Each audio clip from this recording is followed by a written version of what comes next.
3D printing is the shit, Justin. It is. We have an interesting one. Yes. So we're going to crowdsource your expertise. yes. Hive mind. Yes. This is all. This is something we're going to do from time to time, just to see how our collective awesomeness comes together. Right. We are giving away this model. Yeah. This week. Female for you paladin. guys to print at home. We're going to come back to that because we've got something nice and special for you guys on that. But in the meantime, there was another thing I want to run past you.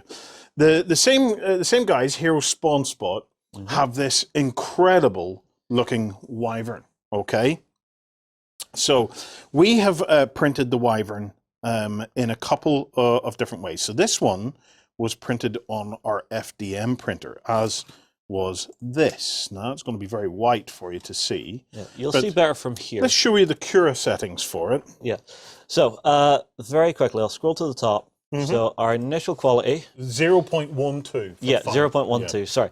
And then from there, we basically decided what we wanted to do with it. So something I've started doing with my 3D prints, which I think everybody should be doing, I'm increasing the wall thickness ever so slightly. Yes. Because it gives you a far stronger finished piece. So for these, they went to a 1.5 mil, so 1.5 mil sort of wall thickness. Yes. Then after that, we went for the infill. Now, you specifically asked me to up the infill on this one. Yes, yeah, I did. So we went for 30% on that. Now, that just means the internal structure is tighter, more filled. Yes. So again, adding strength, because if this is something you're going to be handling, playing about with a lot, you want it to be a little stronger. Yeah.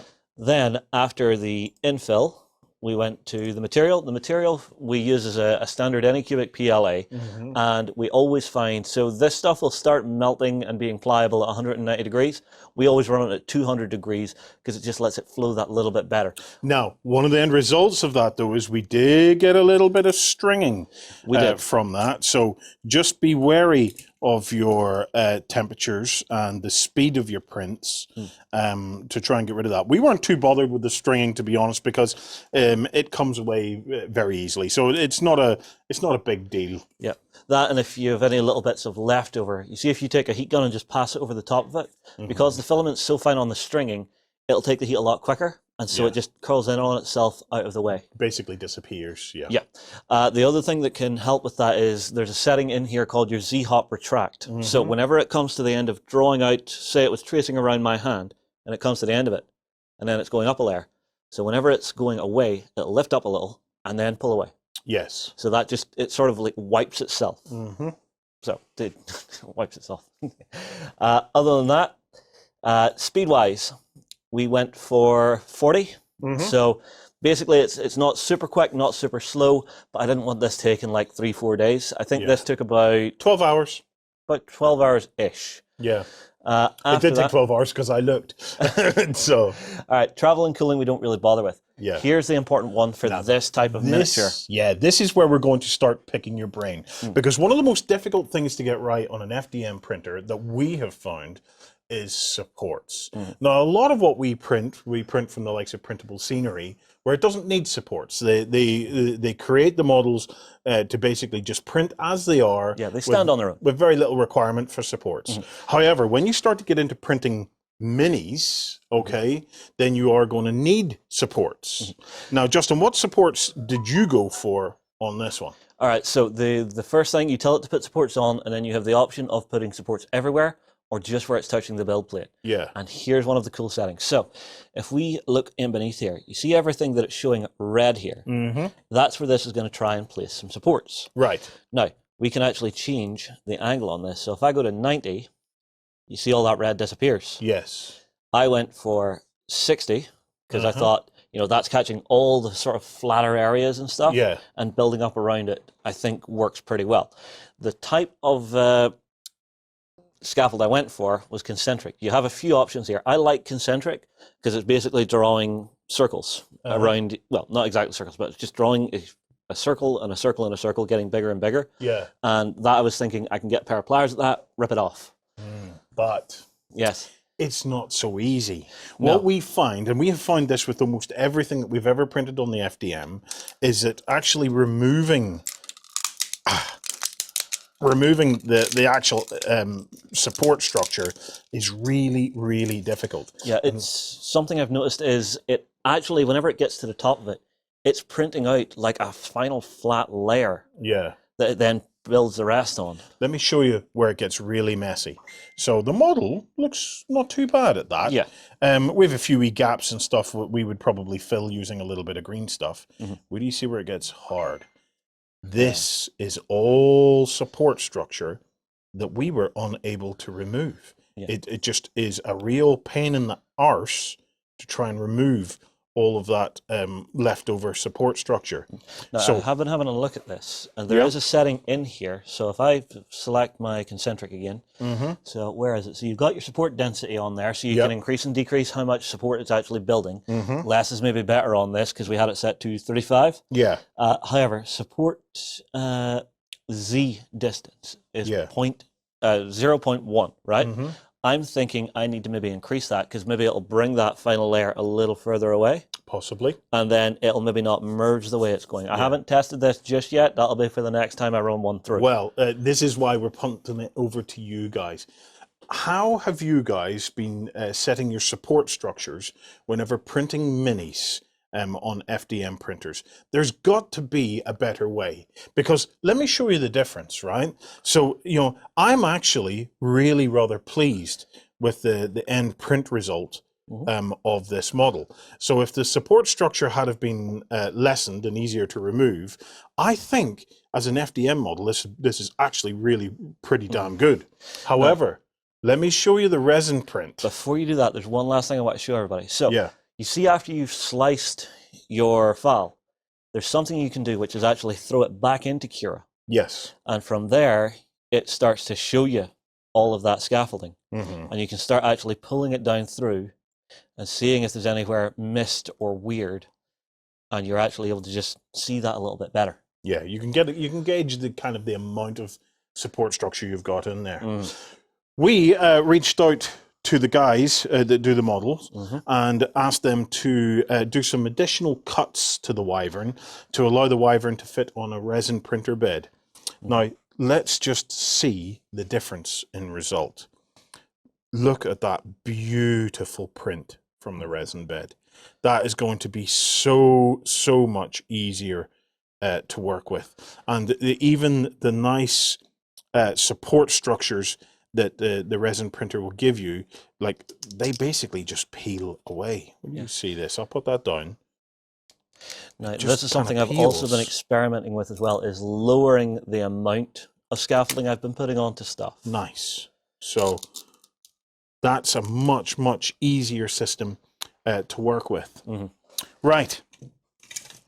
We have one to give away. Okay, so post your comments on support structures on FDM printers below. We're now going to give you away this. This is a female paladin on horseback with this incredible pennant banner. Yeah, I have some things to talk about for that as well. So let's talk over some tips on how we printed this. We printed this on an Anycubic Photon. Resin printer again. And Justin, do you want to bring up the bed and we can have a look at it? So now I don't use the Anycubic slicer anymore because Warren put me onto a better one, which is Cheeto Box, which you may have seen on the show before. So Cheeto Box. Yeah. So what you're seeing here is the layout. Now, the first thing I'm going to say, that banner is actually quite challenging to print if you don't take a couple of precautions. Okay. Right? So, as you can see, if you look at this, it goes up and then comes back. So you have is that the entire, all the components That's of the the entire miniature? miniature in one bed. So the miniature will print in one bed? Yes. Okay. Okay, so the first thing I did with this when I was trying to improve it was, you see the raft? Yes. I've changed it to a skate.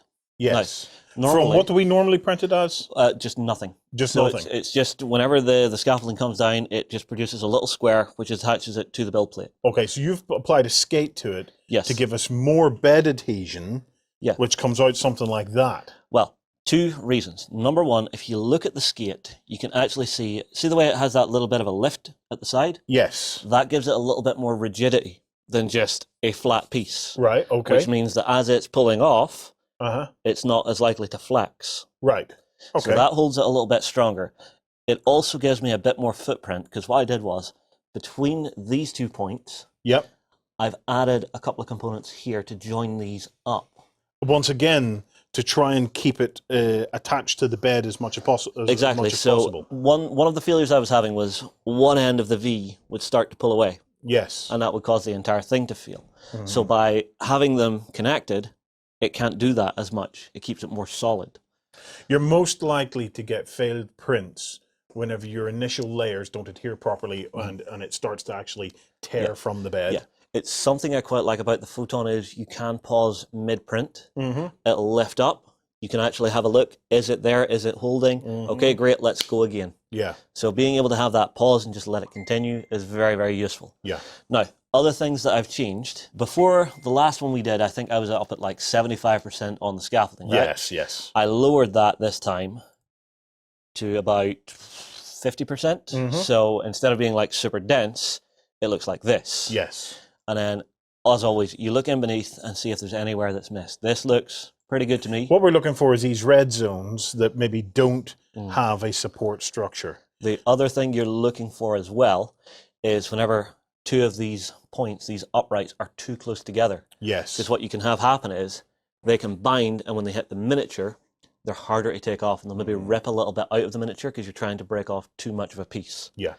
Other than that, I kept everything pretty much the same. I did increase the exposure time by about 10% on each layer type, so the initial layer and the other layer, because I figure it's curing. Over-curing is never going to really harm it. It just means it's a little bit more cured, a little bit more hard. Yeah. Well, just be careful with the overcures because overcure can also cause it to stick more to your FEP layer. This is a fair point. Actual thing. So it's one of those suck it and see. Yeah, things. find your sweet spot, experiment. Because I've actually been chatting to some of the ones on site. They've actually went and bought resin printers now, which makes me happy. Good.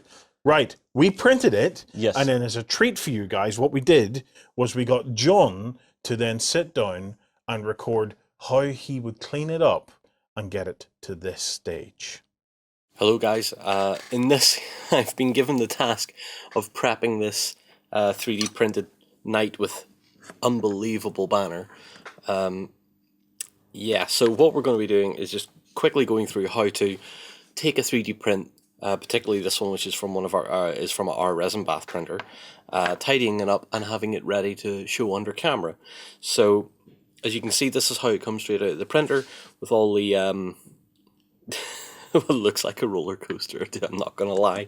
All our supports and stuff still in place. So the first step is to free all the parts from their supports and from their rafts and such. So just have a pair of shear clippers for that. And I think we'll start down here on this quarter horse. And all I'm trying to do initially is just get the supports cut from the raft. And what's nice about this resin bath printing is that the supports are generally kind of soft, so they do come off the raft pretty easily. That then leaves it free for us to do a bit more tidying. So I'm going to go ahead and just remove the rest of the parts from the rafts. So at this stage, everything's off the rafts. I now have to clip a little bit closer to the parts now to get the rest of the supports away. And this is going to take a little while, so I'm just going to time lapse this, or I think we'll just do a swipe, maybe, who knows. So let's just try, and we want to be as close as we can. We don't need to clip right up to the part, however, because that will become a segment of tidying up after the fact.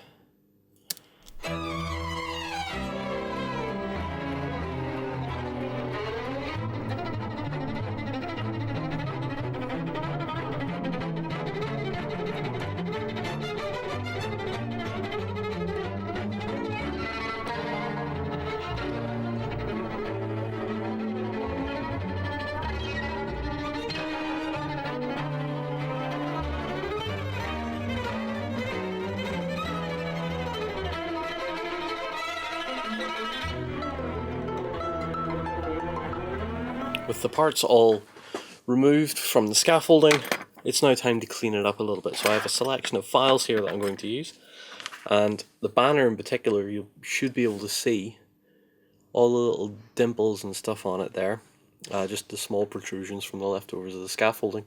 We're going to remove that now with a little bit of a filing, so we want to be as careful as possible as to not damage the resin, because it is still quite flexible, not as flexible as the scaffolding was. But we'll just get in there and try and smooth this off. With all the parts now removed from their scaffolding and all sanded down, we have a good smooth finish on the back of this banner in particular. It's probably the one that had the most visible scaffolding parts. So once that's all done, I just like to get a little bit of warm water and a bit of soap, put it in a little tub, and just rinse the parts down. Even use a soft brush just to help remove the dust. Very quick. And then just set that out to dry. I have some paper over here we can do that on. Just to remove the dust so that when we come to priming we don't have any mess that gets caught up in the priming stage. Now the parts are all dry, we can start to assemble our miniature. I've also added in an oval base here to put the miniature onto because I don't really trust it sitting just on the hoofs of the horse. So the first thing we need to do is assemble the front half of the horse, because half a horse is no good. So we're just going to be using super glue for this. And that should sit in like so.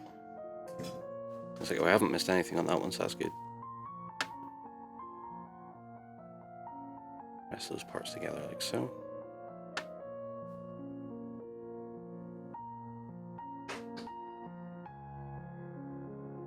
Make sure that's sitting as flush as we can get it.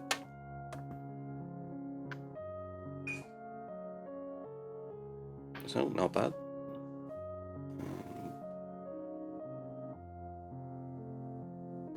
Hold that for a few moments.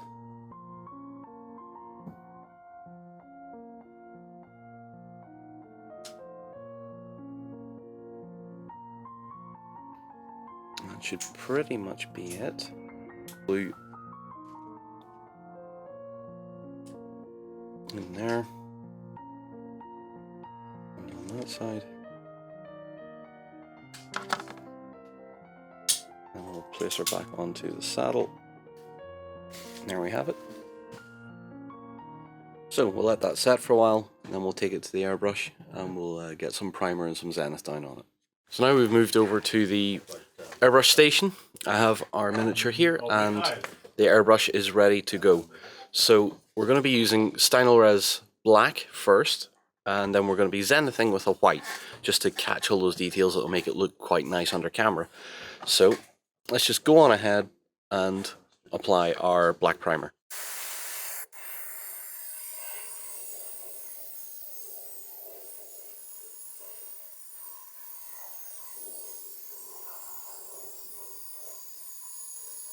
Now the black primer is dry, we can now zenith the model. So we're going to be using Stynylrez's white primer now and applying it, if you haven't zenith before anyway, applying it in a more top-down fashion. So let's have a look.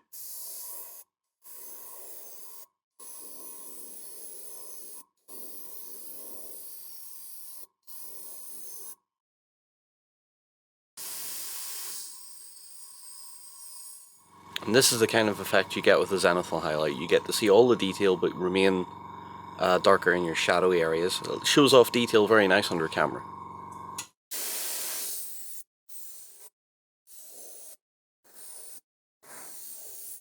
And there we have it, one zenith knight with huge lance. So the last thing will just be to take a little bit of matte black paint back onto the base to sort of stop the base detracting from the look of the rest of the miniature.